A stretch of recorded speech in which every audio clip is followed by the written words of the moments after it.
Oh my goodness guys, One Punch Man is back with yet another incredible chapter. We've got the continuation of the ultimate team up Metal Bat and Garou, the full power of God's avatar, Sage Centipede, and both Garou and Metal Bat reach greater levels of power than ever before seen. With the previous chapter, several of the lower class heroes and former hostages began to evacuate from the ongoing conflict. All the while, Garou was presently facing off against Sage Centipede, whose instant regeneration was a real pain to deal with. However, Centipede noticed that Garou's attention was elsewhere as his young friend Tadeo was in the nearby helicopter, a concern that the monster would take advantage of. But in the midst of this, Saitama, who was annoyed by the watery aftermath of Evil Ocean Water's attacks, would obliterate the liquid monstrosity with a serious punch before using a previously submerged warship as a surfboard.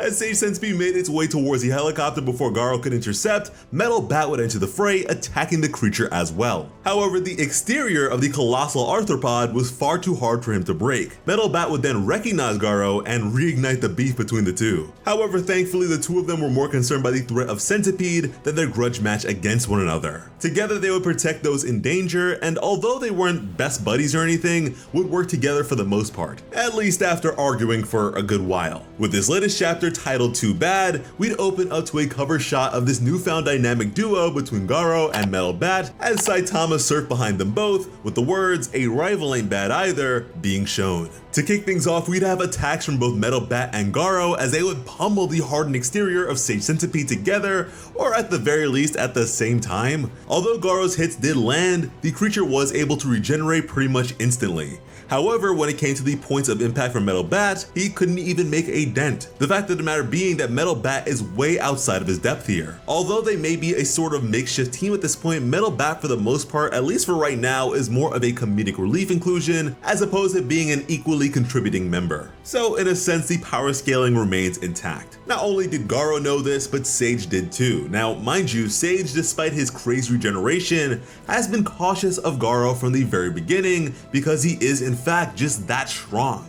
This is a very dirty fighting monster. I mean, even if Sage is able to stave off the damage, at the end of the day, he is on the ropes if he cannot find a way to meaningfully harm his opponent, which is why he would consider using Metal Bat as a hostage. But after seeing the banter between the two, he'd come to the conclusion that Garou honestly doesn't care about the guy to an extent, so it would not work. Garou would propose that they would need to destroy the thing from top to bottom all at the same time, a plan that in theory would work, but with just the two of them, it was an unreasonable task even despite Garou's strength. They would need a lot more powerful allies to pull it off, but at this point, so many S-class heroes were out of commission. For Saitama, it would be as simple as popping a balloon, but for these guys, the best that they could hope to do was rip a piece of paper that just kept on printing out more. Analogies aside, Sage Centipede, being the grimy monster it is, would go after the aforementioned helicopter that Garou cared about. The A-class hero one-shotter would try his best to retaliate, but he couldn't exactly aim correctly considering the injury to his eye that he had suffered against Nyan.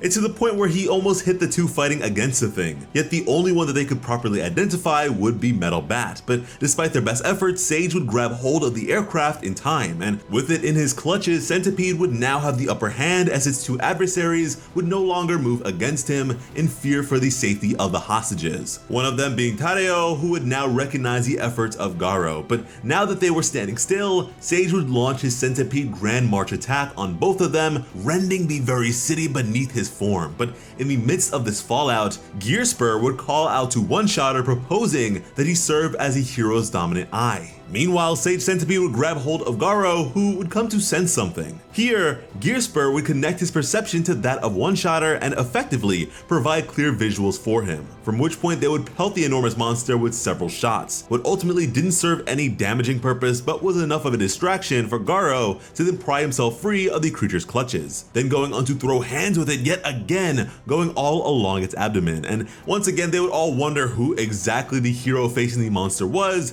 which would inspire Tadeo to express that he knows him. as One Shatter again struggled with his gun jamming. Garou would tear the helicopter from the monster's hold. Elder would nearly get the better of a preoccupied Garou, but suddenly, it would be Metal Bat with his spiral of overwhelming victory, as he would not only save Garou, but also cut through the flesh of the monster whose exoskeleton was previously too difficult for him to break. Sage was shocked and in pain, as Garou leapt to the aid of the helicopter once more. And this is where we get to see the true strength of Metal Bat. The more damaged and pushed to the brink this guy is, the more powerful he becomes. And this reality would even catch Garou's eye as he would smile and note that the guy had not changed. Sage would wonder how such a thing was possible despite such deep injuries, as Metal Bat would express that a man is most powerful when he has someone to protect. Metal Bat may not be the biggest powerhouse in the series or anything, but how can you not love the guy? He is amazing. He's got this old school shonen charm about him that I have always admired. Before falling, Metal Bat would make it clear to Garou that there was a massive net 500 meters away, which Garou would throw the aircraft to, ensuring their safety by what had to be an incredibly terrifying moment of movement, but now both had landed. These two were pumped. Garou would breathe in deeply, making use of Bang's signature awakening breath, which, if you remember, pushes the body to its utmost limitations, providing several boosts to speed, agility, and maneuverability. Meanwhile, the chivalrous heart of Metal Bat was set ablaze. He was not going to be a setback anymore. That being said, it wasn't as if these two were a match made in heaven or anything. However, they were both more than willing to send Sage to hell. The monster would make the first move, as Garou would question if Metal Bat had a plan to deal with the monster's regeneration, which he absolutely didn't. He was more or less just prepared to hit it really hard and hope for the best. Sage Centipede would now hurtle towards them both with his 6,666-legged Grand Drill. Both combatants would prepare to deal with it accordingly, make their move, and clash. And boy oh boy was Sage Centipede torn apart from this. There was horrible damage all throughout his body, to the point where we would have to wonder how such coordination between a hero and a monster was even possible. Meanwhile, in reality, there was no effort from these two to coordinate in the slightest. Truly, the only reason they ultimately formed a combination attack was that despite Garou being far stronger than Metal Bat, the core nature of their power was exceedingly similar. I mean, if you think about it, Garou has always been at his strongest when his back was up against the wall. It's just like Metal Bat said, a man is at his strongest when he has someone to protect. And there have been many instances of Garou becoming far stronger when protecting Tadeo. And I'd even go as far as to say that based on his motivations, when facing a situation akin to bullying, Garou fights for not only himself, but those who have been or are in a similar predicament. Between the two, there was a resonance and an amplification going on. The destructive power of Metal Bat received an explosive increase,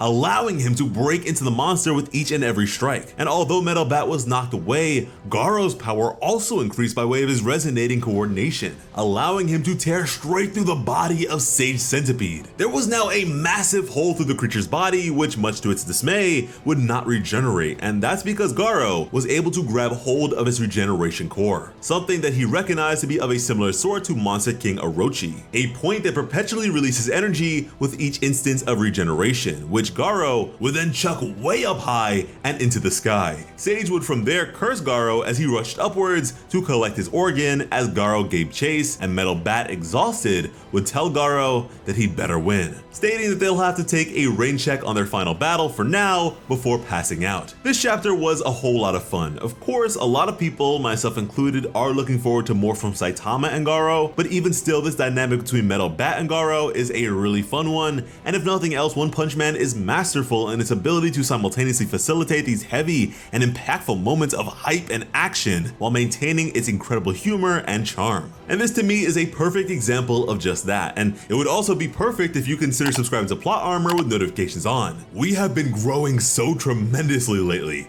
The Plot Army is now over 400,000 subscribers strong. It is unbelievable how supportive you guys are, even when it comes to our brand new channel, Plot Armor Comics, which only just started up the other day, has one video, but is sitting at over 5,000 subscribers already. Best believe we'll continue to go crazy over here and everywhere, so long as you guys are willing to stick around with us. And in this case, when it comes to bringing you some of the best One Punch Man content on the platform, Plot Armor has you covered. As always, I'm Slice of Otaku. Thank you all so much for watching, and have an awesome day. I love you.